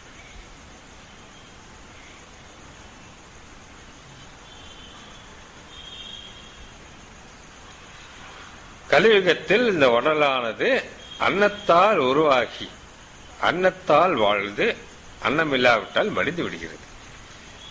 சில நாட்கள் உண்ணாவிரதம் இருந்தாவே போயிடும் உடம்பு. அந்த காலத்துல காந்தியெல்லாம் 40 நாள் 45 நாள் இருந்தாரு. இப்ப 4 நாள் 5 நாள் இருந்தா ஜாண்டிஸ் வந்துருச்சுன்னு டாக்டர் சர்டிஃபை பண்ண போலீஸ்காரன் கூட்டு போய் ட்ரிப் ஏற்றிடுறான். எப்படியா உடம்பு காப்பாத்திடுவாங்க தெரியும், அதனால தைரியமா உண்ணாவிரதம் இருக்காங்க. போயிடுவோன்னு யாரும் உண்ணாவிரதம் இருக்க மாட்டாங்க.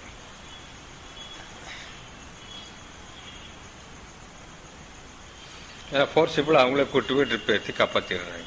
சாக மாட்டோம் தெரியும், அதனால உண்ணாவிரதம். அதான் உடல், அன்னமய கோஷம் உடல் அப்படின்றது. அடுத்தது என்ன சொல்ற, பொறின்னு சொல்றார். பொறிக்கு ஐம்பொறிகள், ஐம்புலன்கள் சொல்லப்படுது. ஐம்புலன்களில் என்ன சொல்லப்படுது இங்க, மனோமய கோஷம் குறிப்பிடப்படுகிறது. ஏன்னா 5 பொறிகளை இயக்குவது மனசு. மனோமய கோஷம் இங்கு குறிப்பிடப்படுகிறது. மனதும் 5 ஞான இந்திரியங்களும் சேர்ந்தது மனோமய கோஷம். இந்திரியங்கள்ல 2 வகை இருக்கு. 5 ஞான இந்திரியங்கள், 5 கர்ம இந்திரியங்கள். 5 ஞான இந்திரியங்கள் மெய், வாய், கண், மூக்கு, செவி. 5 கர்ம இந்திரியங்கள், அதில் வாயும் வரும். இங்க 2வதுல வர வாய் பேசுற வாய், ஃபர்ஸ்ட் வர்றது சாப்பிட்ற வாய். இதுல 2வது கர்ம இந்திரியம் வாய், கைகள், கால்கள், ஆண் பெண் குறி, மலதுவாரம். இது கர்ம இந்திரியம். பஞ்ச கர்ம இந்திரியங்கள். இந்த ஞான இந்திரியங்கள் 5 மனதும் சேர்ந்த மனோமய கோஷம் தான் இங்க பொறின்னு சொல்லப்படுது. அடுத்து உள்ளம் சொல்றார். உள்ளம்னா மனசை சொல்லிட்டதுனால இங்க உள்ளம் சொல்றப்போ நம்ம அதை புத்தின்னு எடுத்துக்கணும். மனசுக்கு புத்திக்கு என்ன வித்தியாசம்? மனசு இதை செய் அதை செய், அல்வா சாப்பிடலாம் அப்படின்னு சொல்லும். நாராயண சொன்ன உடனே மனசு அல்வா சாப்பிடலாம் சொன்ன உடனே அவங்க புத்தி என்ன சொல்லும்? ஏய் உனக்கு புத்தி இருக்கா, உனக்கு சுகர் இருக்கு, அல்வா கிடையாது, சாப்பிடாது அப்படின்னு அவங்க புத்தி சொல்லும். மனசு சொல்வதை கண்டிப்பது, சரி பண்ணுவது புத்தியோட வேலை. மனசு என்னென்னமோ சொல்லும், புத்தியோட ஆராய்ச்சி பண்ணி சொல்லும். வேண்டாம் உனக்கு சுகர் இருக்கு, அல்வா சாப்பிடாத, நாளைக்கு டாக்டர்கிட்ட போக வேண்டியிருக்கும். இது புத்தி. இந்த புத்தியும் 5 ஞான இந்திரியங்களும் சேர்ந்தது விஞ்ஞானமய கோஷம். அதுதான் இங்க உள்ளம்ன்ற வார்த்தையால சொல்லப்படுது. அடுத்து உயிர் சொல்லியிருக்கார். உயிர்னா பிராணன்னு சொல்லிட்டேன். பிராணன்னு சொன்னதுனால அது பிராணமய கோஷத்தை குறிக்கிறது. பிராணமய கோஷம் என்றால் பிராணனும், அதாவது இந்த சுவாச காற்றும் 5 கர்ம இந்திரியங்களும் சேர்ந்தது. இது பிராணமய கோஷம்.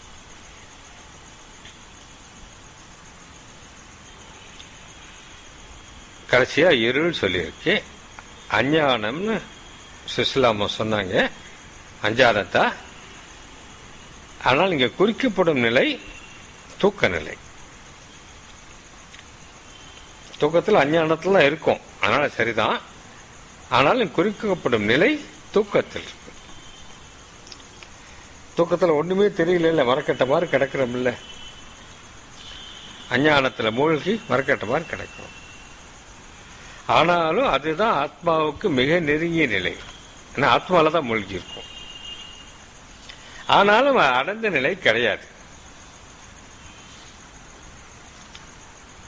ஆத்மாவுக்கு அருகில் இருந்தாலும் அது அடைந்த நிலை கிடையாது. பாட்டுக்காக இப்படி மாத்தி மாத்தி சொல்லப்பட்டிருக்கு. ஆனா ஆர்டர் எப்படின்னு கேட்டீங்கன்னா, அன்னமய கோஷம், அதை விட உயர்ந்தது பிராணமய கோஷம், அதை விட உயர்ந்தது மனோமய கோஷம், அதை விட உயர்ந்தது விஞ்ஞானமய கோஷம், அதை விட உயர்ந்தது எது? தூக்கம். ஆனந்தமய கோஷம். தூக்கத்தில் எப்படி இருக்கும்? அதோட உயர்ந்தது தூக்கமாகிய ஆனந்தமய கோஷம். இந்த பஞ்ச கோஷங்களை பகவான் இங்க குறிப்பிடுறார். உடல், பொறி, உள்ளம், உயிர், இருள் எல்லாம், இதெல்லாமே சடம், ஜடம். எல்லாமே ஜடம், உயிரற்றது, உணர்வற்றது. உடம்பு மாதிரி ஜடம், சைதன்யம் அல்ல, உணர்வு உள்ளது அல்ல.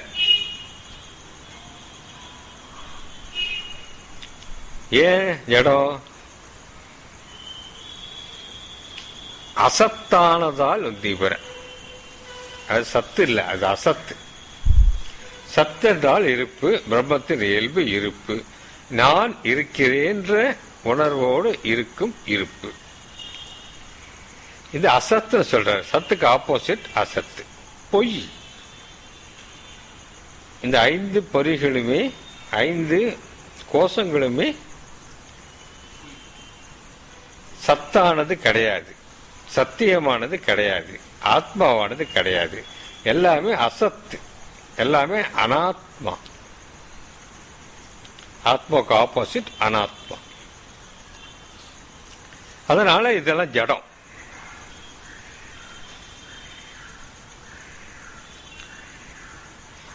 கல்லுக்குள் நீர் போல இந்த ஜடத்துக்குள்ள 1க்கு 5 ஜடத்துக்குள்ள என்ன மாட்டிக்கிட்டு இருக்கு? ஆத்மா மாட்டிக்கிட்டு இருக்கு.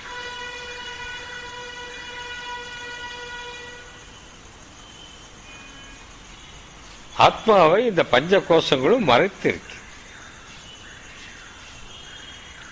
ஆத்மா என்னும் வஸ்துவை பஞ்ச கோஷங்கள் போர்வை மாதிரி போத்தி மூடி வச்சிருக்கு.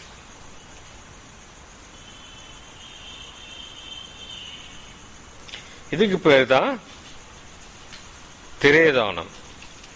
திரோதானம் என்றால் மறைத்தல். ஆத்மாவை மறைத்திருக்கும் போர்வைகள். ஆத்மான்னு புதுசா உடனே நம்ம போய் அடைய போறது ஒண்ணும் கிடையாது. புதுசா அடைஞ்சா அது போயிடவும் செய்யும். அதுக்கே பாடுபடுறதுன்னு பகவான் கேட்கிறார். ஆத்மாவா இருந்துகிட்டே தான் இருக்கு. அந்த ஆத்மாவா நம்ம இருந்துகிட்டே தான் இருக்கோம். ஆனா இந்த போர்வைகள், அஞ்ஞான போர்வைகள் மூடிடுச்சு. இந்த அஞ்ஞான போர்வையை எடுத்துட்டா ஆத்மாவா இருக்கிறது உணர்ந்து இருக்கலாம். நம்ம சாதனைகள் எல்லாம் ஆத்மாவை அடைவதற்கு அல்ல. நம்ம சாதனைகள்லாம் ஆத்மாவை மறைத்திருக்கும் அஞ்ஞானத்தை நீக்குவதற்கு தான்.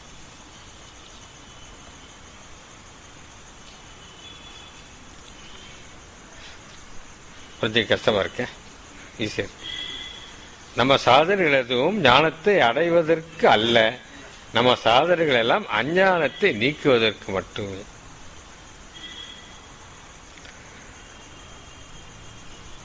இது இந்த ஜடமானது எதுவுமே சத்தான நான் அல்ல உந்தி பெற. சத்தானக்க சத்தியமான ஆத்மாவாகிய நான் இல்லை.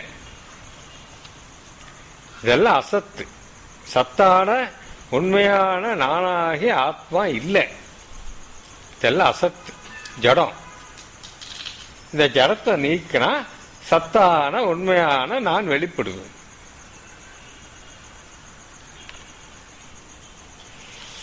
இதான் அந்த பாட்டோட நேர அர்த்தம். இதுல பண்டைய காலத்துல நீங்க பாத்தீங்கன்னாக்க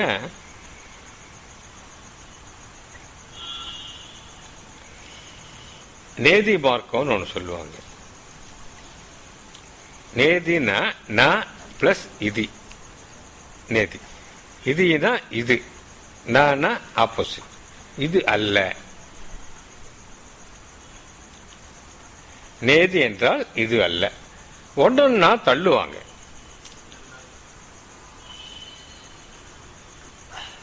இந்த மெய் நான் அல்ல, இந்த வாய் நான் அல்ல, இப்படி ஒன்னா மெய் வாய் கண் மூக்கு செவி ஒன்னா இது நான் இல்லை, நான் இல்லை, நான் இல்லை. இந்த 5 புலன்கள் நான் இல்லை. இந்த 5 புலன்கள் 5 கர்மேந்திரியங்கள் நான் அல்ல. இந்த பார்க்கப்படும் இந்த பொருட்கள் எல்லாம் நான் அல்ல. இந்த வீடு நான் அல்ல, என் மனைவி நான் இல்லை, இது இல்லை அது இல்லை. எல்லாம் முடிச்சுட்டு கடைசியில் இந்த உடம்பு நான் இல்லை. இதெல்லாம் பார்த்து தெரிஞ்சு புரிஞ்சு செயல்படுத்துகிற இந்த மனம் நான் இல்லை. அதுக்கு ஆதாரமாகிய நான்ற அகந்தையும் நான் அல்ல. இப்படி ஒன்னா தள்ளிக்கிட்டே வருவாங்க. வெங்காயத்தை உரிக்கிற மாதிரி. இப்படி உடனே தள்ளுனா மேற்கொண்டு தள்ளவோ கொள்ளவோ முடியாத ஒன்று மாத்திரம் மிச்சமே நிற்கும். அதை தள்ளவும் முடியாது, கொள்ளவும் முடியாது. ஏன்னா அதான் நீங்க.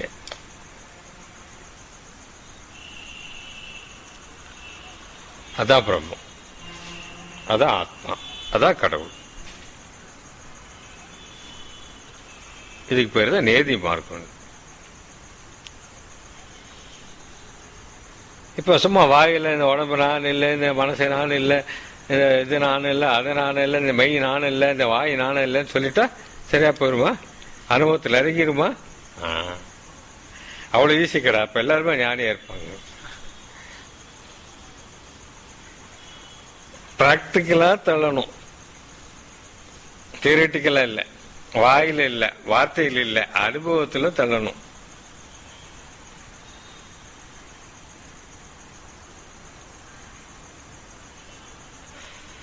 எல்லாம் பார்க்கறதே வித்தியாசமா பார்க்குறீங்க. பயமா இருக்கு எனக்கு. நான் பாட்டு உளறிட்டு இருக்கணும், நாளைக்கு திட்டப்பொருள் ப்ராக்டிக்கலாக தள்ளணும். இந்த உடம்பு நான் இல்லை சும்மா சொல்லிக்கிட்டு அதை சதா ஆர்லிக்ஸு, பொனிட்டா, பூஸ்ட்டு, பூரி, கிழங்கு, அது இது காலைல ஒரு பிடி, மத்தியானம் ஒரு பிடி, சாயங்காலம் கொஞ்சம் லைட்டாக ஒரு பிடி, நைட்டுன்னு ஒரு பெரிய பிடி பிடிச்சிட்டு அது கேட்கறதெல்லாம் ராத்திரி சும்மா எல்லாம் குறும்பு பண்ணிட்டு, அசிங்கம் பண்ணிட்டு, தப்பு தண்டா பண்ணிக்கிட்டு அனுபவிச்சுட்டு, அதுக்கப்புறம் தூக்கம் வராமல் டிவி எல்லாம் பார்த்துட்டு காலையில் 2 மணி வரைக்கும் தூங்கிட்டு, ஐயோ காலையில் டிஃபன் சாப்பிட்லேயே சேர்த்து வச்சு மத்தியானம் சாப்பிட்றது அது இல்லை. நான் இல்லையே ப்ராக்டிக்கலாக தள்ளணும்.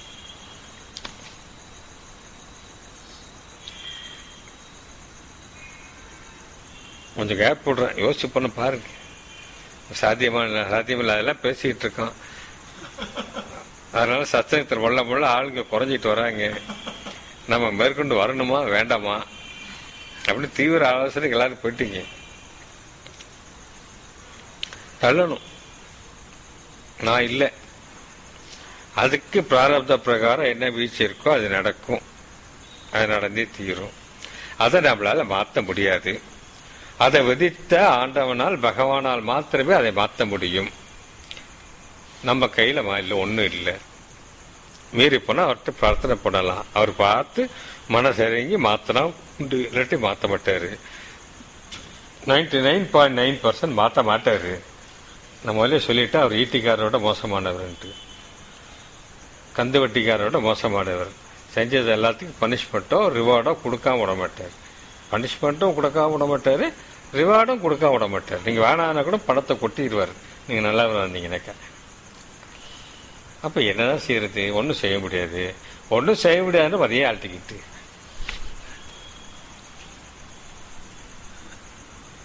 எப்போ போதோ போட்டோம், ஏற்கனவே எழுதியாச்சு.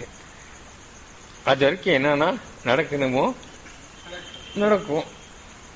இத்தனை சோகம் படணுமோ அத்தனை சோகம் படணும், இத்தனை போகம் படும் அத்தனை போகம் படும். பட்டு போட்டோம், அது மாற்ற முடியாது, எதையும் மாற்ற முடியாது. அப்போ என்ன செய்யறது? ஒன்றும் செய்ய முடியாது. ஒன்றும் செய்ய முடியாதுன்னு அதுக்கு அது போராடிக்கிட்டு எதுக்காக போராடணும் சொல்லுங்க? கொஞ்சம் ரேஷனலா திங்க் பண்ணுங்க, அறிவுபூர்வமாக திங்க் பண்ணுங்க. எதையுமே செய்ய முடியாது, எதுவும் நம்ம கையில் இல்லை. அப்ப என்ன செய்யறது? உலகத்தை அவன் படைச்சானா அவன் பார்த்துக்கும், உன் வேலையை நீ பாருந்தார் பகவான். உலகத்தை எவன் படைச்சானோ அவன் பார்த்துக்குவான். அவன் வேலையை நீ பார்க்காத, உன் வேலையை நீ பார். உன் வேலை என்ன? உள்முகப்பட்ட உணவு உணர்ந்துக்கும். அதுக்கு ஒன்று தாப்பா உனக்கு சுதந்திரம் இருக்கு. முடியாத இடத்துல மண்டையை முட்டி முட்டி முட்டி முட்டி முட்டி செத்து போறதை விட முடிகிற இடத்துல போராடி ஒரு 5% ஜெயிச்சா கூட அடுத்த பிரிவில் முடிச்சுட்டு போகலாம்.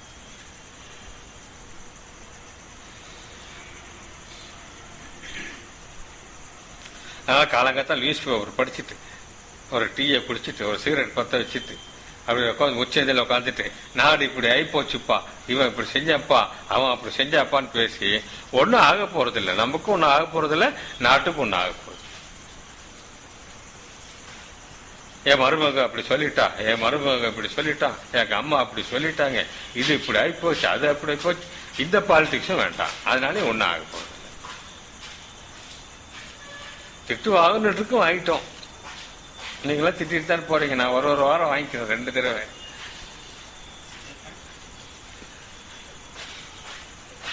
திட்டினா கர்மா கழியும், சாது வம்சம் சந்தோஷம். ரைட்டு, நம்ம கொஞ்சம் கர்மா கழிஞ்சு. வெள்ளி ஞாயிறு 2 தடவை. ஒரு நாள் 2 நாள் ஆயிப்போச்சு.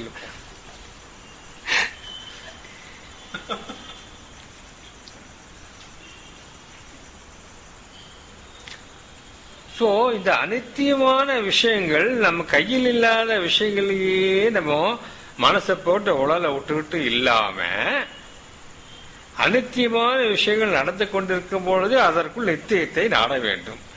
நித்தியத்தை பிடித்து விட்டால் அனித்தியம் நம்மளை பாதிக்காது. உதாரணத்துக்கு இப்போ நாராயணியம்மா எடுத்துக்கலாம். பொண்ணு வந்திருக்காங்க, மருமகம் வந்திருக்காங்க, ஒரு வாரம் கட்டடிச்சாங்க. ஆனாலும் இந்த வாரம் நம்ம பொண்ணு ஊர்ல தான் இருக்கு, அதனால வந்துட்டாங்க. அப்போ 50% ரிலீஃப் ஆயிட்டாங்க. மனசு இங்கதான் இருக்கு, உடம்பு மட்டும் தான் அங்க இருக்கு. அங்க இருந்தாலும் மனசு இங்கதான் இருக்குது, அதான் சொல்றேன். உடம்பு தான் அங்க இருக்குங்களா. அடுத்தது என்ன செய்வாங்க, டாக்ஸி பிடிச்சு நீங்க கிளம்பி போமா, நான் போயிட்டு வந்துடுறேன்னு வந்துருவாங்க. இன்னும் 1 hour என்ன இருக்கு, அங்க வந்து 4 பேர் நீ அழுவ, இங்கேயே அழுத்துட்டு போயிடலாம்.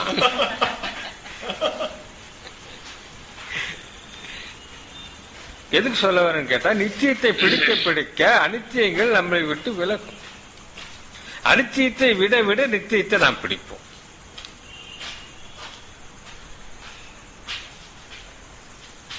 வெங்கடேஷ் வந்தா என்ன, வெங்கடேஷ் சண்டே கூட 7 மணித்தான சொந்தக்காரங்க வந்துட்டாங்க, உங்களுக்கு ஏதோ ஒரு ப்ராப்ளம் வந்துகிட்டு தான் இருக்குன்னு சொல்லிட்டு நான் உள்ள வந்துட்டேன். ஏன்னா அவரு ப்ராப்ளத்தை தேடுறாரு, இங்க வர்றதை அவாய்ட் பண்றதுக்கு. ப்ராப்ளத்தை அவாய்ட் பண்ண நினைக்கல அவரு, இங்க வர்றதை அவாய்ட் பண்றதுக்கு. ப்ராப்ளம் வந்து சந்தோஷம், கொஞ்ச நேரம் சொந்தக்காரங்களோட பேசிட்டு வரலாம். எப்படி 7 மணிக்கு மேலதான் சாமி பேசுவார், போய்க்கலாம். அவர் வர்றதே வாரத்துக்கு 1 நாள், அதுலயே லேட்டா தான் வருவாரு. வரலாம் பார்த்தேன், ஆனா அவர் போகும்போதே 7 மணி.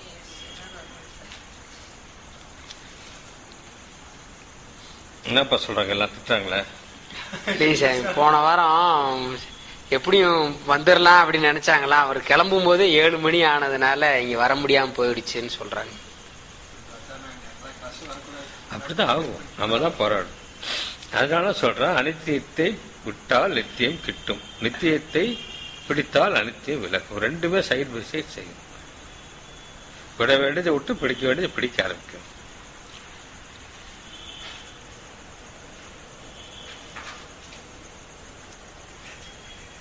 சோ இந்த 5 கோஷங்கள் நம்ம இல்லை, சத்தான நான் அல்ல.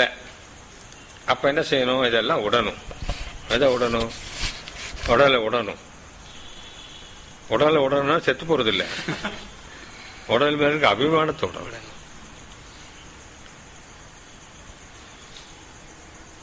மனசை உடணும், புத்தியை உடணும். விஸ்வநாதன் ரொம்ப ரெடியா இருக்க புத்தியை விடுறது. எனக்கு 7 வருஷமா சொல்ற ஒரே இது, புத்தியை நீ பயன்படுத்திட்டு. அவர் புத்தியை பயன்படுத்த மாட்டார், பத்திரமா வச்சுக்குவார், செலவாயிடக்கூடாதுன்ட்டு. நான் என்ன சொல்றேன், அப்பா நீ ஒரு நிலைக்கு வரும் வரை புத்தியை பயன்படுத்தி தான் ஆகணும், அதுதான் ஆண்டவன் கொடுத்து வச்சிருக்கான் உனக்கு. அது தேவையில்லைன்ற ஸ்டேஜில் வர்றப்பதான் நீ விடணும். இப்பயே விட்டு எனக்கு வேற மாதிரி போயிடும். பயன்படுத்த வேண்டியவரை பயன்படுத்தி தான் தீர வேண்டும். மனதை வைத்துக் கொண்டுதான் மனதை அடக்க முயற்சிக்கிறோம், புத்தியை வைத்துக் கொண்டுதான் மனதை அடக்க முயற்சிக்கிறோம்.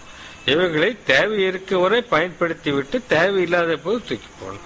முள்ளை வச்சுதான் முள்ளை எடுக்கணும், எடுத்ததுக்கு 2 முள்ளையும் தூக்கி தான் போடுறோம். இந்த முள்ளை ஹெல்ப் பண்ணுச்சு நமக்கு, அதை எடுத்து பத்திரமா வச்சுக்கிறது இல்லை. திருப்பி முள்ளு குத்துறோம், இன்னொரு முள்ளு தான் தேடுவோம். அது மாதிரி புத்தியை தூக்கி தான் போடணும். முதலே தூக்கி போட்டாக்க ஒண்ணுமே ஏறாது. ஆத்மவிசாரம் எப்படி செய்யணும் தெரிஞ்சுக்கணும் இல்ல, அது வரைக்கும் தேவையில்லை. தெரிஞ்சுக்க வேண்டியதே தெரிஞ்சுக்கிறதுக்காக, தெரிஞ்சுக்கிறதுக்காக புத்தி தேவைதான். அதுக்கப்புறம் அது விடணும். இப்படி ஒன்னா விட்டு கடைசியில் ஆனந்தமய கோஷத்தை விடணும். ஆனந்தமய கோஷத்தை விட்டு தூங்காம இருக்கிறதா? ஞானிக்கு தூக்கம் தேவையில்லை. பகவான் தூங்குறாரா இல்லையா தெரியாது. நான் சொல்லியிருக்கேன், தூங்குற மாதிரி கொரட்டை விடுற மாதிரி இருக்கும். பேச வேண்டிய ஆளுக்கு வந்தா என்னப்பான்னு வாய் திறந்து கண்ணை திறந்து பேசுவாரு.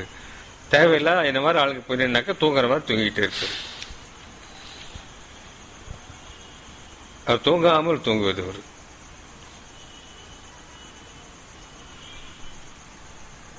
ஏதோ ஒரு சந்தர்ப்பத்தில் அவர் கேட்கிறேன், நீ இவ்வளவு ஸ்ட்ரெயின் எடுத்த பகவானே ரொம்ப டயர்டா இருக்க. எனக்கு ஒரு டயர்டு நான் ஃபீல் பண்ணல, நான் மனசை வச்சுட்டு வேலை செஞ்சால் டயர்டாக ஃபீல் பண்ணியிருப்பேன். எனக்கு உண்மை டயர்டாக இல்லை. மனசை வச்சுட்டு வேலை செய்யறப்ப தான் டயர்டு வரும். மனசு இல்லை அவருக்கு, அதனால தூக்கமும் அவசியம் இல்லை. மனசை அவரை யூஸ் பண்ணுறது இல்லை, அதனால சார்ஜ் பண்ண வேண்டிய அவசியமும் கிடையாது. அதனால தூக்கம் அவசியம் கிடையாது. தூங்கும் சொற்ப காலத்திலும் அவர்கள் ஆத்மாவாக இருந்து அவர்கள் தூங்குவதை கவனித்துக் கொண்டிருப்பார். நீ நானும் தூங்குறதுக்கும் பகவான் தூங்குறதுக்கும் வித்தியாசம் தான். அவர் விழிப்பு நிலையை ஆத்மாவை இருந்து பார்த்து கொண்டிருப்பார். அவரும் கனவு வரும், அதையும் ஆத்மாவை இருந்து பார்த்து கொண்டிருப்பார். அவரும் கொஞ்சம் தூங்குவார், தூங்குறப்போ ஆத்மாவை இருந்து பார்த்துட்டு இருப்பார். இந்த மாறி மாறி நடக்கும் நிகழ்வுகளை ஆத்மாவாக இருந்து பார்த்து கொண்டிருப்பார். நீங்களும் நான் தூக்கத்தில் நம்ம தூங்குறதை கவனிக்க முடியுமா? சர்வ சாட்சியாக இருந்து 3 நிலைகள் மாறி மாறி வருவதையும் தன்னை சுற்றி நடப்பதையும் ஒரு சாட்சி மாத்திரமாக பார்த்து கொண்டிருப்பார். அந்த 5 கோஷங்களையும் நாம் அனுபவத்தில் விட வேண்டும். 2 சத்சங்கத்துக்கு முன்னாடி சொன்ன மாதிரி அனுபவத்தில் விடுவதற்கு நம்ம உட்காந்து ஒன்னா போராட வேண்டியதில்லை. 2 விஷயங்களை விட்டா போறோம்னு சொன்னேன். தேகாத்ம புத்தியையும் மனசையும் விட்டா போறோம் சுருக்கி கொடுத்தேன். பகவான் சொல்லிட்டாருன்ட்டு சுருக்கணத்தையும் ஃபர்தரா பகவான் வழியில போய் மனசை மாத்திரம் நாசம் பண்ணிட்டா போறோம். தேகாத்ம புத்தியும் போயிரும். இதை மாத்திரம் செஞ்சா போறோம். அதை மாத்திரம் எப்படி செய்யறது? மனசை மாத்திரம் எப்படி நாசம் பண்றது? ஆத்மச்சாரம் மாத்திரம் பண்ணா போறோம். பகவானுடைய மாற்றம் பின்பற்றினா போறோம். ஆட்டோமேட்டிக்கா நீங்க வேண்டியவையெல்லாம் நீங்க எஞ்சி நிற்க வேண்டிய ஆத்மா மட்டுமே எஞ்சி நிற்கும். அந்த ஆத்மாவே நாம் என்பதை அனுபவித்து உணர்ந்து பகவான் போல் அனுபவித்துக் கொண்டிருப்போம் சாஸ்வதமாக. சுசிலாமா எனக்கு கேலண்டர்லாம் கொண்டு கொடுத்தாங்க. அதில் ஏதோ ஒரு எடுத்து பார்த்த வாசகம் பார்த்தேன். அதில் சாவை பத்தி வந்திருந்தது. என்ன போட்டிருக்கு? எண்ணங்கள் எழுத பிறகுதானே சாவை பத்தி என்ன வந்துச்சு? சாவது எது? சாவை பத்தி பயப்படுறோம் யாரு? இப்படி கேட்டிருக்கு.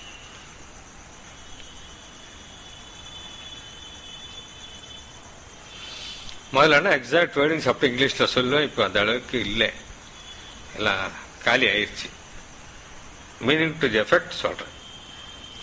அதனால எண்ணங்கள் எழுதால் சகலமும் எழுகிறது. எண்ணங்கள் அடங்கினால் சகலமும் அடங்குகிறது. ஒவ்வொரு நாளும் தூக்கத்தில் நாம் இதை அனுபவத்தில் உணர்ந்து கொண்டிருக்கிறோம். ஆனாலும் அதை விழிச்சதுக்கு அப்புறம் அனுபவத்துல ஃபாலோ பண்ணாம விட்டுறோம். ஃபாலோ பண்ண ஆரம்பிச்சோம்னாக்கா பகலிலும் எண்ணங்கள் இல்லாமல் இருந்தால் பகவானை பின்பற்றினால் சாத்தியமானது, சத்தியமாக சாத்தியமான விஷயம். எண்ணங்கள் இல்லாமல் இருந்தால் சாதகர்கள் என்னிடத்து சொன்ன மாதிரி இந்த 15 நிமிஷம் ஸ்டில்னஸ் அப்படியே எக்ஸ்டெண்ட் பண்ணிட்டீங்கன்னாக்கா அது ஒண்ணுதான் நீங்க செய்ய வேண்டிய காரியம். That is soul request for realisation.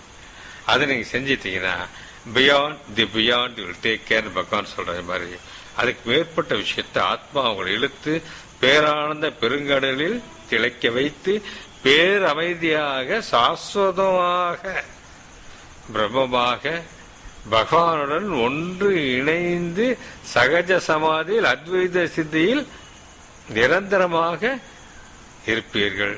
அப்படி இருப்பதற்கு பகவானை பிரார்த்தனை செய்யும்.